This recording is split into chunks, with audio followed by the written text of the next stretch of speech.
Se me oye. Vale. Muy buenas a todos.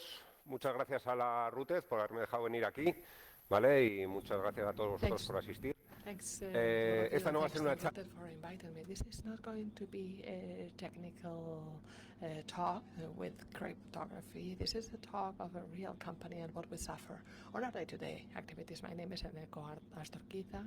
I am the manager in Retos.com as I could be in charge of communications and security, and you know how this works.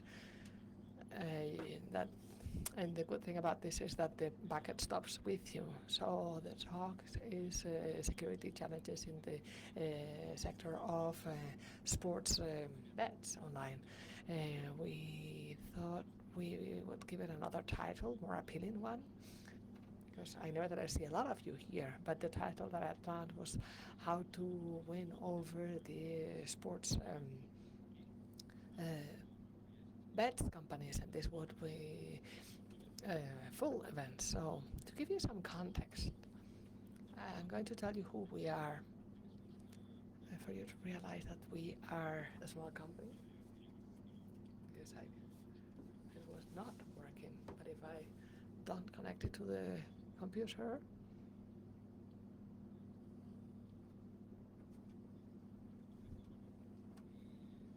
okay. We are a company that came about in 2002, and we started working in 2008. In the middle, there was nothing. There was no betting regulation in Spain. In 2008, we had the first sort of bets regulation, and it was done in the Basque Country, where 3 licenses were given: one for Codere, Corbe, and for ourselves. And that's where the games and betting were started to be regulated. Presential games with machines in facilities, and we came out with Reta 2. We had a previous one that never came out, and we were in catering facilities. I don't know if any of you are familiar with Reta Bet. Have you seen the store in Madrid? We have very few stores. In the Basque Country, what we have these machines in the catering sector, so in bars or hotels. These are machines where you can place bets, and year after year new things came up. We came out in Navarra, in the community of Valencia, and at the beginning we were a company whose attack vector was very small. We didn't have anything published in internet. It was mere presential with internal networks, like VPNs, and we didn't publish anything in internet. But what happened in 2012? We opened our webpage, Retabet, and that changed radically. We are in an environment for the bad guys. Everybody's trying to hack us. You have to have many security measures, and that changed a lot our internal architecture. We brought out another machine: Galicia, Rioja, Cantabria, Murcia, Asturias, Madrid. Here in Madrid, we started with our first stores in 2016. New machines came out 2017. But I want you to realize that here in 2002, the company was 4 people who started working, and in 2008, I think 8 people at most. And it grew gradually.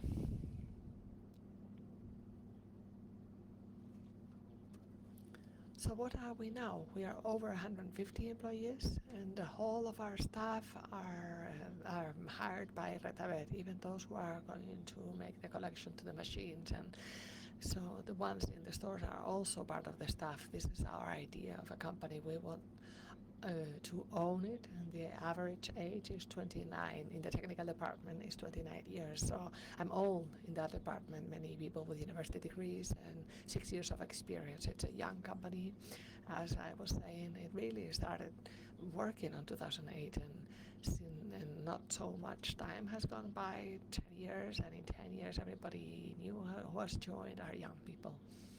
Our keys, the betting system is our own, so it's all in-house developed. We have developed the machines. We haven't bought to anybody the components of the machines. Come from different vendors. Some are our own, and there's just a company that assembles the whole thing, and it's not in China, okay? It's a Spanish company in the Basque Country. So the philosophy of the company, this is just marketing, it's innovating, and technology is a value. And somebody who comes to sell a product to us, they say, you're different to many companies. In our company, technology is a value, it's not a cost. And if we have a technological problem, we do not make a buck. We have to close the business and go home. So we're not like other companies that have a product as such. They may have a production chain that can keep on producing, but that's not our case. If it goes down, then we're lost, and we look for talent and proactivity and sees the exception confirms the rule. That's why I'm here. I have no talent and I'm not proactive, but so far so good. I can still manage. So I'm going to give you some context. This is public information. It's published by the General Direction of Games and Bets here in Spain, and these are quarterly reports. You have the address at the up, and in the last quarter of 2017 you can say that this was the 1.3 billion euros were bet in one quarter. But if you think that's a lot, this is not all, because there are communities that invoice within the community, and that's not included in this value. So the Basque Country as such invoices in the Basque Country, and in terms of Retabet, they go to the Basque Country section, whereas the people in the state, people in certain communities go into their own community. So you can do the numbers in many different ways. And about that 1.3 billion euros,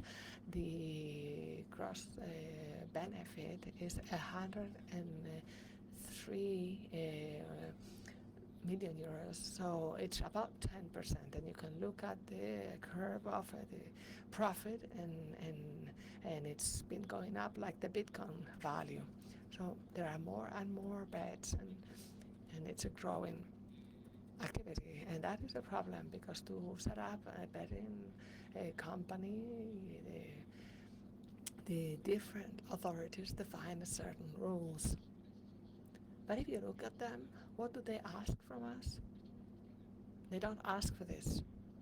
They demand that our web page should support SSL, but you check the different betting firms in the sector, you look at their web page, and they actually use an AF.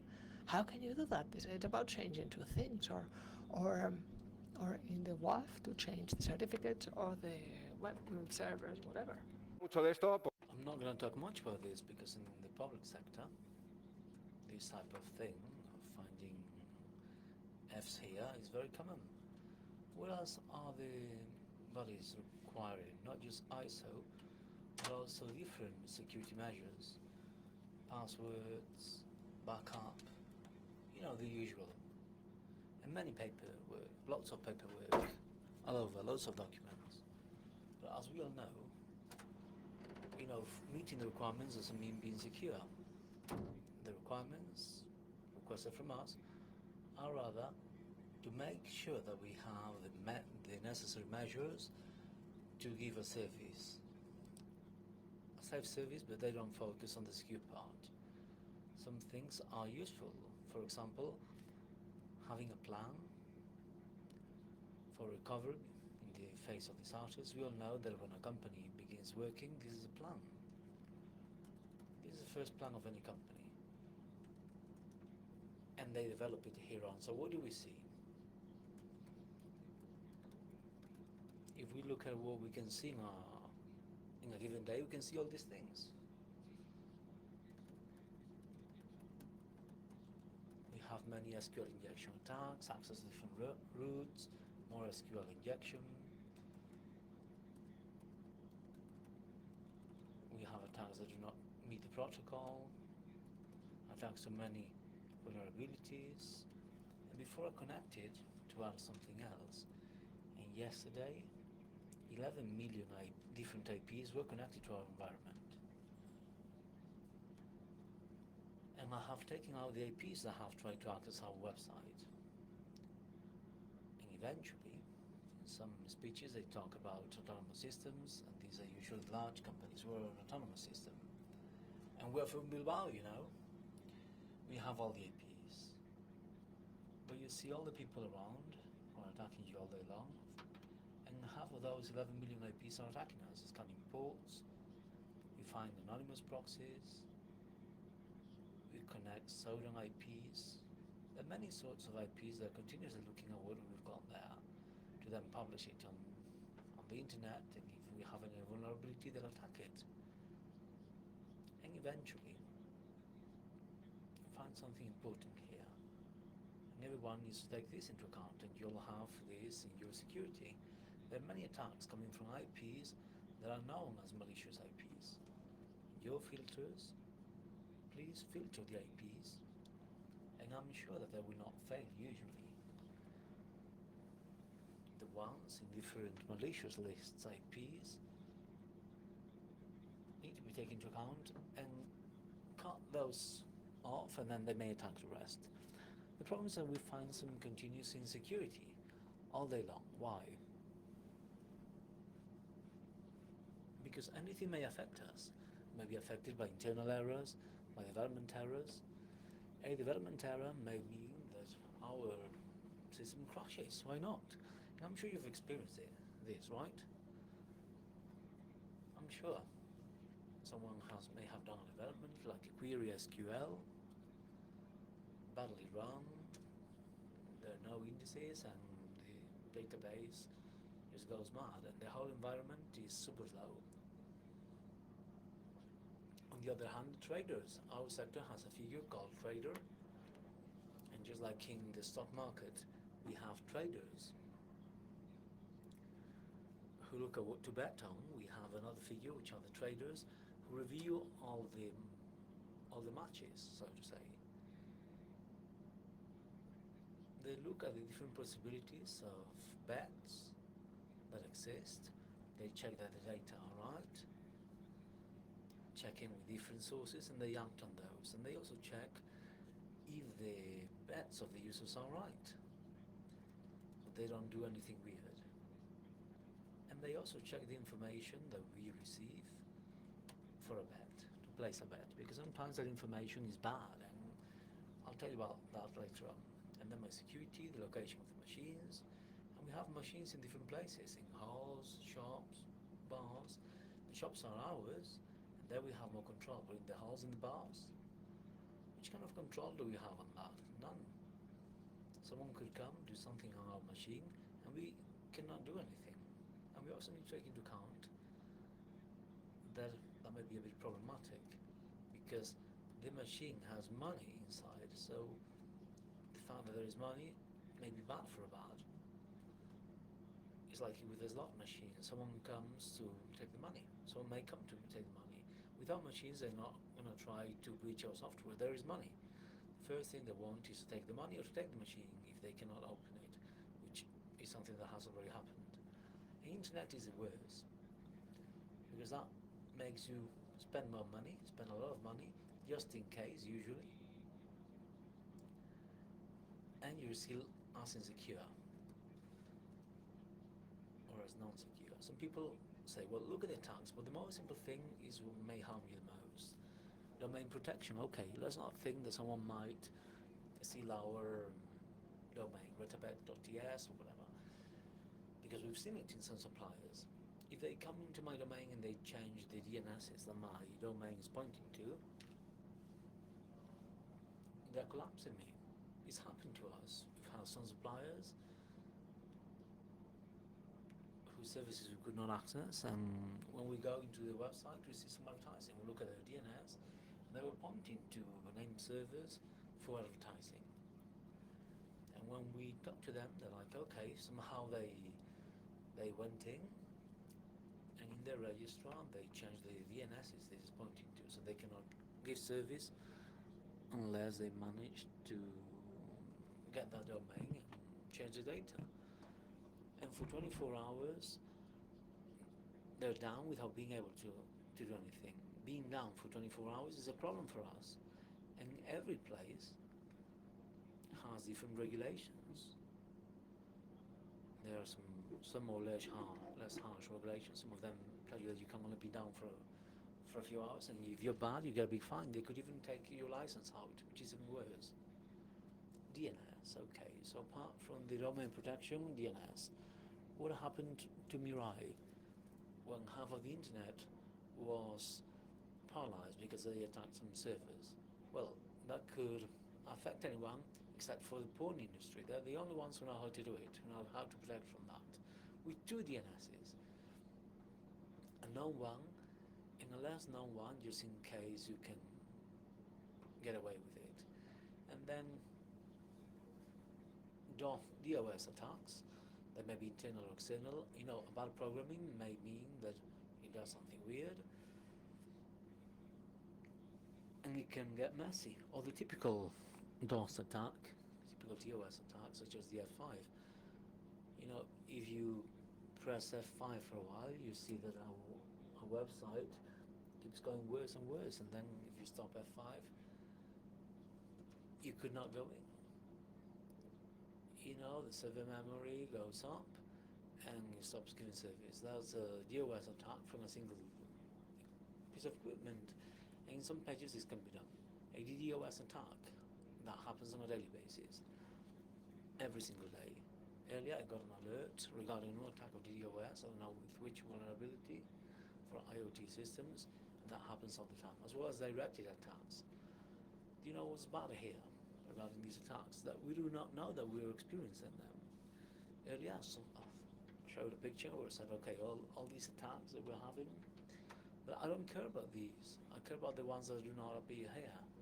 I know about these ones, and I can cut them off, but what about the ones that do not appear here? They're still coming in, and those are the dangerous ones. And those are usually geared or directed. And what do we get from all of this? What are we scared of? Well, in fact, if you think about it, a company such as ours, if we look at the online part, we are usually scared of this. Wooden Hill DDoS attack 2016. Betfair 2015 DDoS attack. Paddy Power DDoS attack 2011. And different ones in 2016 DDoS attacks. So if we look at what Incapsula says, they say that most attacks in 2017 were done to different websites, and this is sorted out by the number of attacks. If we look at the number of attacks, you get different ones. But if you look at the number of destination, the top was on to betting pages, betting websites. So what we're afraid of the most online is a DDoS attack, because it can kill the online part, it can crash it. So what do we do here? Do we pay or do we protect? I'm sure you come from different companies, and if you don't have a anti-DDoS system and you're thinking about it, do not tell me that you haven't thought of this. What do we do? Do we pay if there's an attack, unless it's anonymous? Usually it's to get money. People want money. So there's usually a threat, but what do we do there? Do I pay or do I acquire protection? And if I pay, will they stop attacking me? Or will they keep attacking me? Let's say they don't attack me. But if I pay, will they tell the rest of the community? Because it's a community, everyone talks, and they're like, hey, this guy has paid, who's going to be the next one? Okay, so I'm not going to pay, I'm going to protect. Do I really buy tools, and do I really know that I'll be protected? No one really knows. And if I protect, until when? So I got rid of the first attack. What about the second one? If I get 200 gigas of attack, will I be able to do something? Here, it's not just good to do something. Here I need to talk to the operators, and they need to help me. And we were talking about critical infrastructures.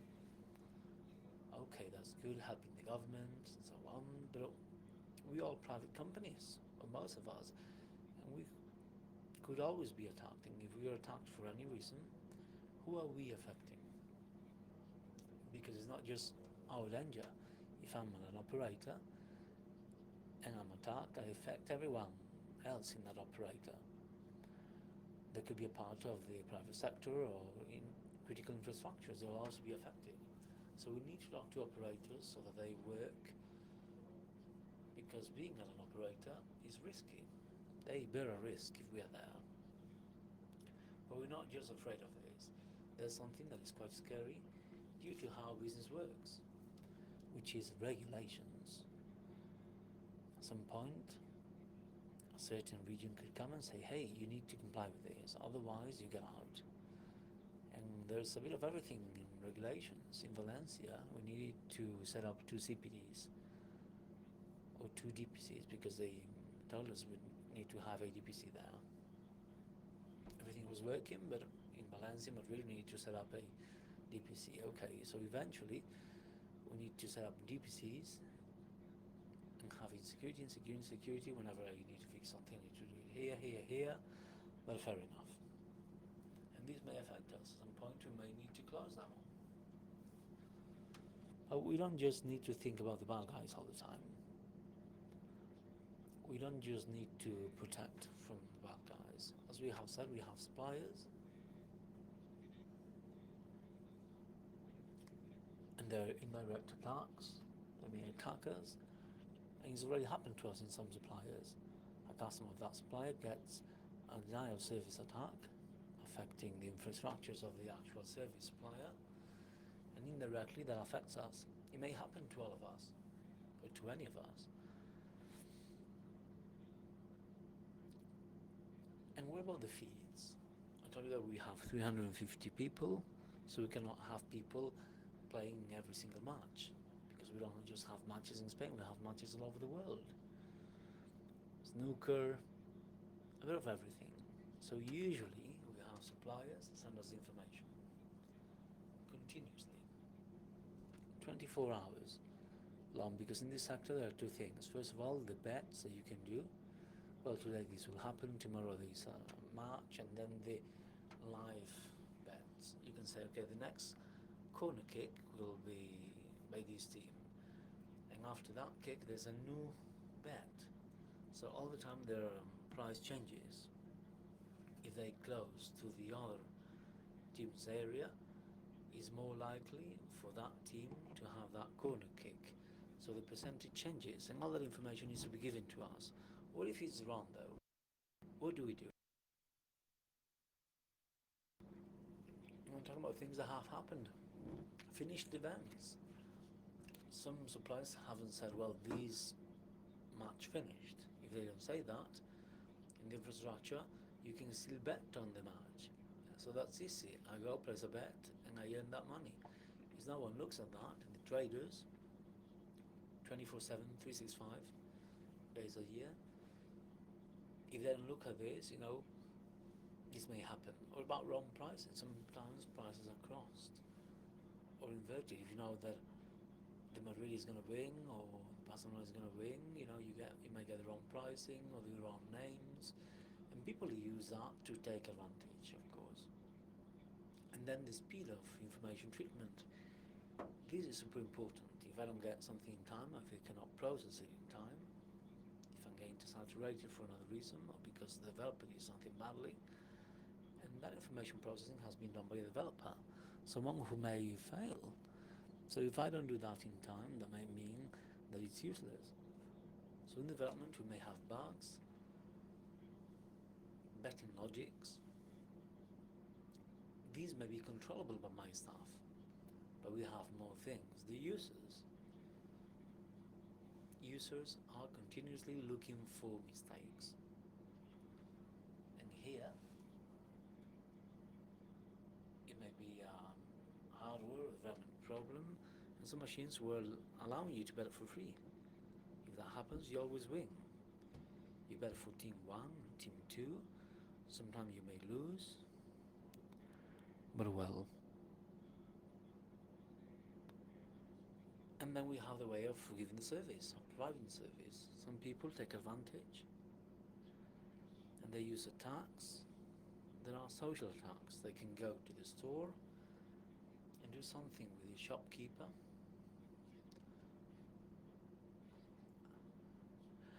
And please do not mistake my words. I know it may be ambiguous, but some people come to an agreement to distract the shopkeeper. I tell them that I want to cash a ticket, someone else cashes it as well. They try to do different things. Or there may be a wrong match. Instead of saying Barcelona Madrid, it says Getafe Madrid. And the guy bets in both. So who won? The Madrid. Okay. Real Madrid. Why not? Since Real Madrid. And the guy says, okay, I've got 2 tickets. He gets one with Getafe. He calls the technical service and says, hey, this was wrong. This is why it failed. So please return my money. So you made a mistake. So you should reimburse the money. However, he should know that we know that he made 2 bets. That can be seen anyhow. And many things are done here. And then we have the bots of information collection. This is quite fashionable nowadays. They get information from different pages, they look at prices, and suppliers are virtually the same for everyone. And then we apply different prices. But what if a supplier or one of the websites changes the price before the others? You know what the others will do. They're going to change because there are favorites on one side, but they may be quicker. And there are bots who do bets that are linked to different betting shops. If this one changes the price, you can go quickly and change this bet because I know it's going to be changed. And then tipsters. It's like in the stock market. Some people give tips. You should know that in this team of the 2nd division, they have a redundancy plan, or they have a Chapter 11. Maybe we don't know, maybe our suppliers do not know, so they start giving tips. So we begin seeing many bets for that kind of people.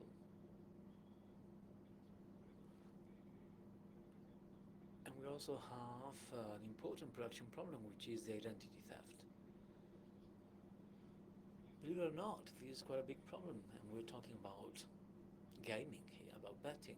And minors are important here. Minors cannot bet. And we need to do as much as we can to make sure that these minors, or these people underage, do not bet. And we have machines in bars, and I cannot do anything there. They got the bunnies to notice. We can also do it in shops, but in halls. No people under 18 years of age should be able to go in. But what about online? That's quite difficult. There's something I haven't mentioned, which is quite important. The bets on machines are anonymous. Anyone can bet on machines. You do not need to get identified unless you go to a store. But if you go to a bar and you bet, that's anonymous, but not online. Online, you get requested for some information and some ID. But I might get my dad's ID or my mum's ID and register. Here we have different systems trying to find out problems. We've seen, for example, that the email belongs to a high school. Unless the person works at a high school, it's weird. Or maybe the user, Francisco Martinez, has been registered, and on the email it says Alvarito Martinez, and you're like, okay, there's something weird here. So we need to look at that kind of things and act on them. Like, hey, take a selfie of yourself with your ID. We request that kind of things, and we see all sorts. It's amazing what goes through kids' minds. We even saw a guy, pretty amazing, with his mother's ID. He was taking the selfie, and you're like, hey, what are you on about? Or even this one, a mother was sleeping, and the ID was being held next to her face by someone else. These things do happen, and well, they're kind of crazy. But not just people underage. Some people have been banned from betting. They're on denial lists given by the government or the different authorities. So we also need to do some checks. Online, we need to check, okay, so this ID has been forbidden access and they cannot register. We also have the betting limits. In all of these, there's some risk control. Not everyone can bet the same thing. Some people may bet more, some people may bet less. However, some people have certain limits that they don't want. So they try to do identity theft. They create more users, but this is easier to detect because usually they have pretty simple game patterns, and we have our own intelligences, and our automatic process is able to detect patterns, to be able to identify those people. Okay? I'm going to show you something that I looked at, which are the bots. And this is just an example that we see about. We're able to detect usually that if you connect to do some transactions, we pretty much know how many requests there are, but 100,000 requests or 200,000 for the same IP is not very normal. So this is actually an IP without an allocated user, which is quite important. No user connected there, and they have an access to details, menus. So this is a person, and we let them do that. No problem. Sometimes there are the service suppliers who check the prices of other platforms. Okay, fair enough. They don't affect us.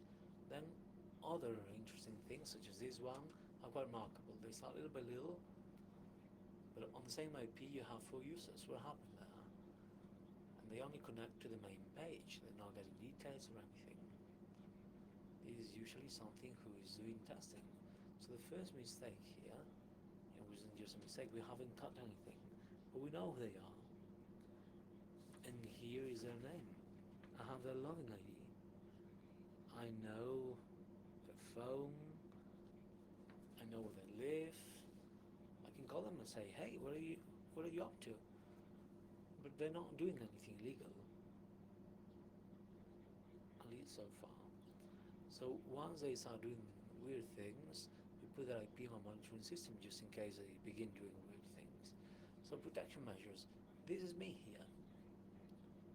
There I am. I have no talent, as I've said. I'm just doing a bit of everything with my equipment. And we try to manage the different things that may happen. Some of them may be known. Infrastructures. What could a platform have like ours? A anti-DDoS system, and it's not just to have that. It's not just good to have that. You may have suppliers support because you can bear with that for a bit. You have 300 giga, you won't have much. A perimeter firewall, a WAF. How many of you have ever managed or administered a WAF? Many of you? And you have many problems, right? You usually get a WAF and you're like, oh wow, I'm so cool, I'm going to put this here, I'm going to close everything, and your application crashes everywhere. Okay, so what do you need to give in? Here, I research this, everything's perfect, it works for a while. But what happens? Well, applications are alive. They get updated, and they show different WAF mistakes and errors. So unless the security team is working with the development team all day long to say, hey, we added this new thing, you get lots of weird things. You get lots of requests that are cut off due to weird things. We're quite harsh with WAF policy. Sometimes something generates a hash that goes in the request, and that's a random hash. And then you get a text /bus. You're like, okay. They're trying to attack, and the WAF cuts it off, and you're like, okay. Then the development team calls you, and they get crazy. Okay, so the WAF, we need to protect the web servers, the internal firewall, the application layer, the databases, millions of events. Eventually, you have a CM. What for? To unify all the events. Earlier I said that we don't outsource, and there's only one thing that we outsource, technically, which is the SOC service. We don't have enough people right now. We have 350 people.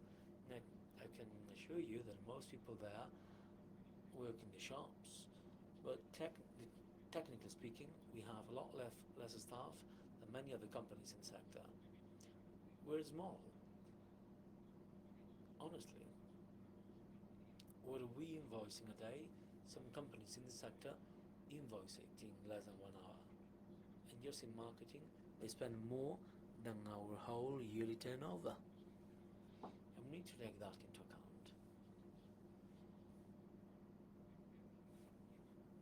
who wins online? B365, Bet365.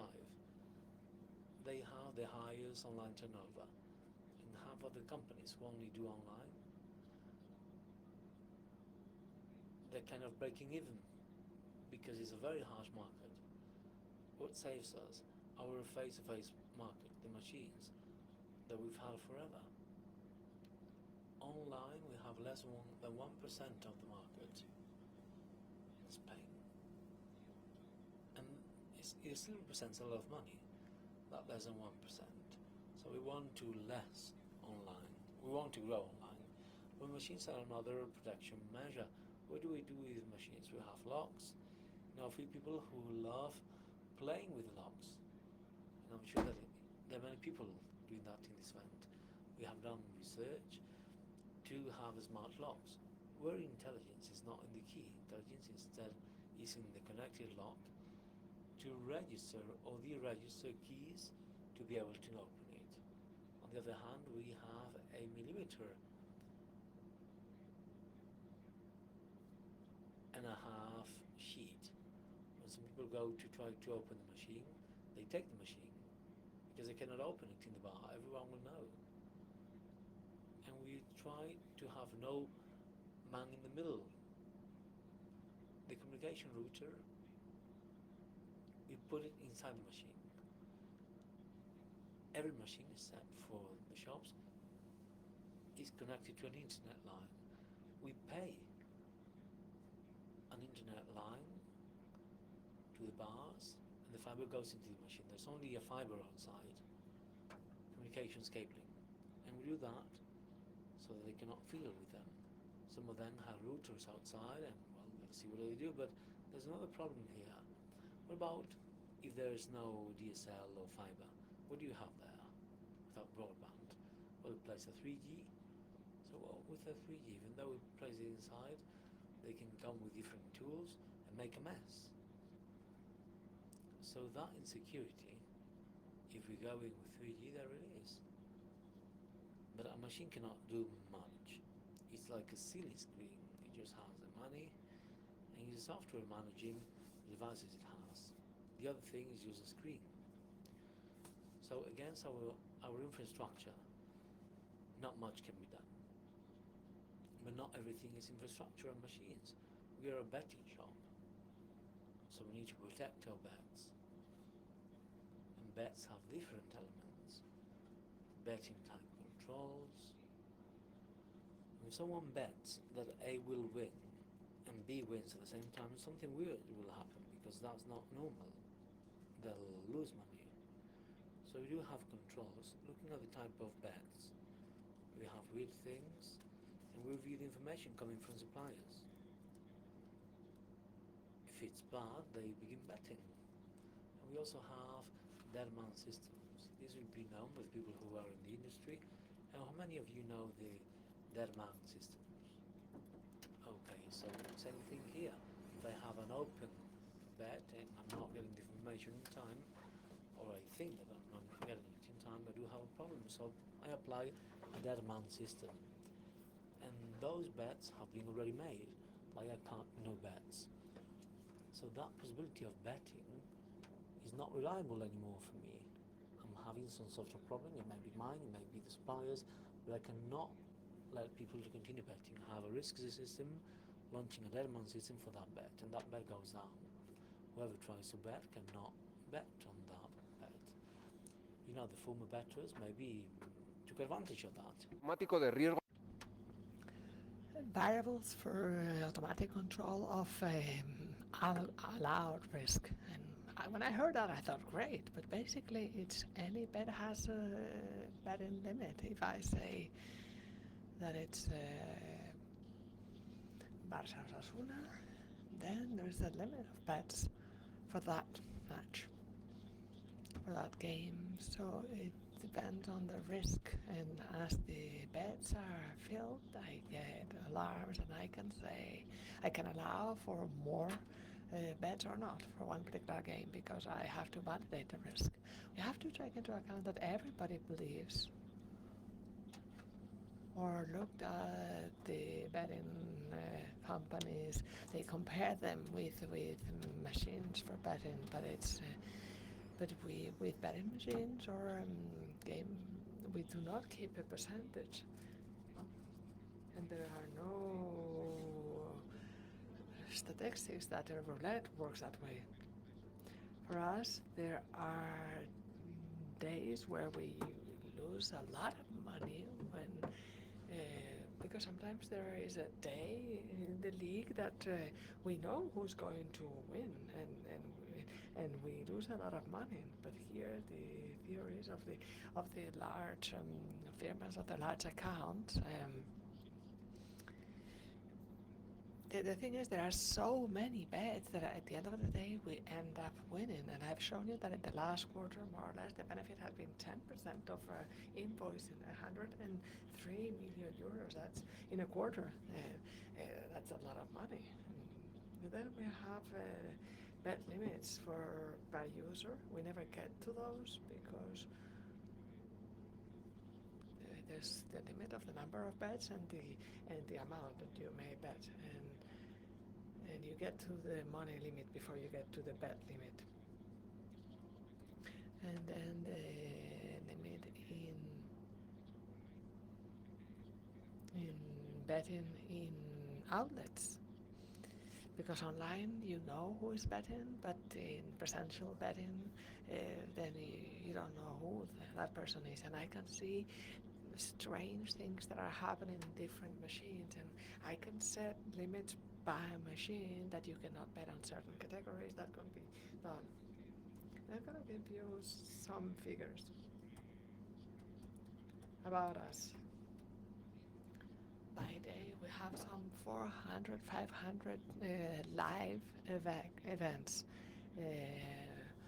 And there are many options for that. If within each event, who's going to score the next goal, but for football and for everything else, there are 75,000 allocations of results per day. These are bets that have been closed on that day, and 20,000 transactions per second. This is what the monitoring of the databases says, but that's not the case. If we really looked at transactions per second that are really related with bets, we might be talking about some 400, 500, but there are a lot of transactions of the databases that are about the information. So what I've said earlier on, we're below 1% online. Go to 365, I can only imagine, or go to the IBEX 35. If I look at the problems that I have, well, imagine if you go to IBEX 35, and I've been talking to other suppliers, and they have a lot of protection, but nevertheless, if they really want to do damage to you, they're going to succeed. So our conclusion has to be that there are always enemies. We're going to have the bad guys outside. They're always going to be there trying to damage us, and to, as much as we can, we're going to do our best, and we'll keep on moving forward, and we base ourselves on our resort to talent. And I wanted to say here that if you want to work on Reta, forget about the betting sector. It's about technology, and we believe we're always hiring. We believe that talent is difficult to find when you do not allow for remote working. And I can say that if you want to come to work to a nice place, these are the views from our coffee place, and sometimes there are cows around, but we seem to have eaten them up. And Wednesday, before I came here, something very nice happened in Bilbao. This was our office on Wednesday. Doesn't it look great? But if you would consider coming to work to Bilbao and to Reta, this is not reality. This is reality in Bilbao. You have to know that it's going to rain. But nevertheless, we encourage you to come, and we want to have you. So if you want to send us your CV, we are looking for a lot of development, because at the end of the day we are a development company, but we also have machines. So we're interested in you. So let us know. That's what I wanted to tell you.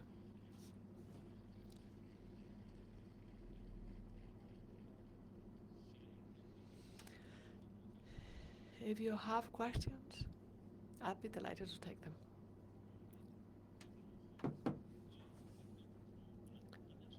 With the machines, are they anonymous? What control do you have on money laundering? Or somebody who is in the blacklist maybe using those machines? When you go to our stores, there is control. For instance, here in Madrid, there are things that I've left out in Madrid. The regulations are that you have to ask from everybody that comes into the store. You need their identification card, and you check on a list of people who are banned. Money laundering. In Madrid, there are no limits for how much you bet in the Basque Country. The maximum bet you can make is 50 euros. I think it's gone up to 100. So each community has its own regulations. So if I limit the type of bet, well, the money laundering, I can check online where you see that a bit more clearly. But we're always looking out for money laundering because it's important for us. We can get a huge sanction. But when you're dealing with machines, it's difficult to control what happens in hotel and catering.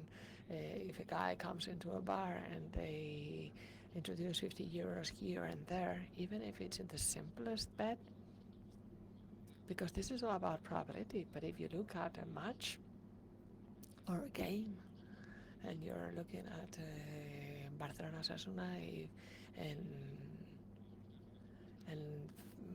if it's you can get one for two, and in the Basque Country, if somebody wanted to launder money, they would have to do it 50 by 50 euros, and I think that there are no limits here in Madrid, but there are only stores.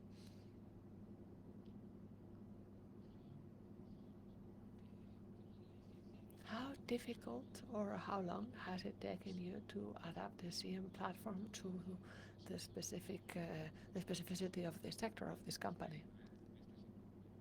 Yeah, of this sector.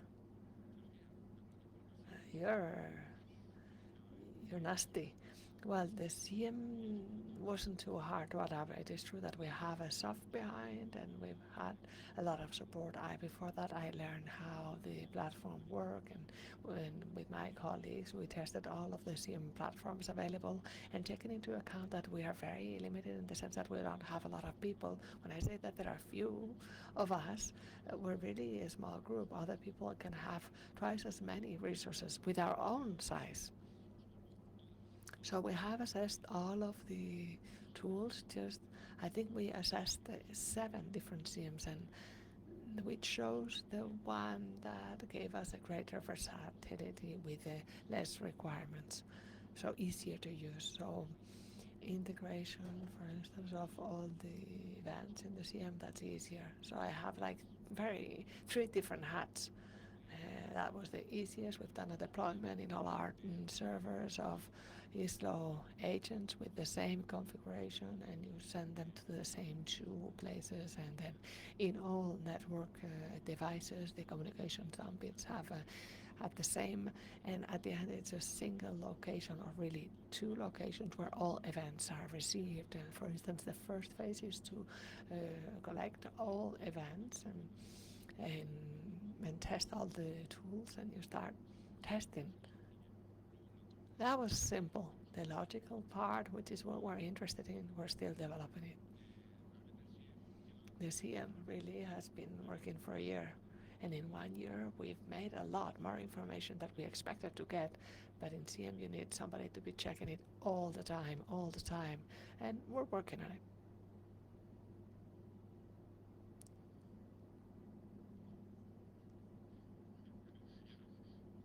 I think we know each other. Yeah. You've talked about the problems that you find in security, in service, denial of service. Have you considered having somebody doing those tests on your machine? Because you talk about 3G, but somebody can come and really screw you. Wouldn't it be better for you to test those machines and see if the man in the middle that you're talking about is real and you can do something about it, or to cipher communications? Well, all our communications, the machines are silly machines, but all the traffic they generate is HTTPS.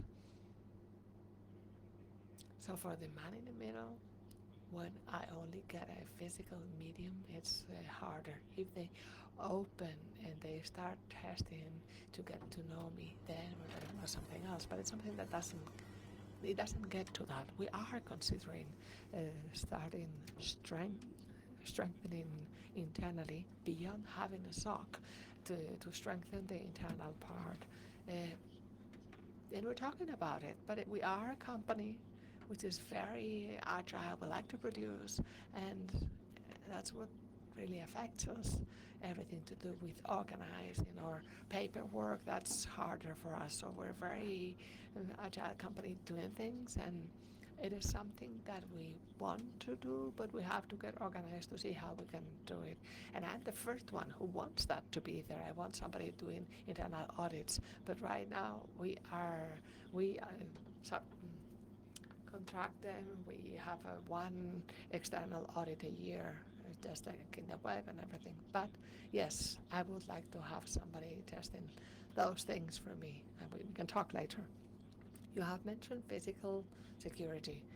Do you have a warning system or an alarm that indicates that a bar is actually manipulating that machine? Because if they really, yes, the collectors go every day to every bar. So every 2 days there is one person coming from the company, and even if it's been tampered with, they will notice. And if somebody has been tampered with it, perhaps I won't notice on the same day, but the day later I will know. Hello, Eneko. I am Andres Naranjo from 11 Paths, and thanks for the presentation. Very interesting one and very precise. And I want to ask an indiscreet question, and it's some information that you probably have. When things go wrong, we know that perfect security doesn't exist, and I'd like to know if you know at a certain point we had an incident and this was the price. How much did it cost? Can you give us that information when you've had an incident that has had an economic impact, which is probably what gets our salaries? I don't know if this is wood, because I want to touch, no, there's plastic here. Right now, as of today, a security incident as such we have not had, and that's why I wanted to touch wood, because as I say, we're small. But if we look at, you've mentioned 11 paths, you come from there.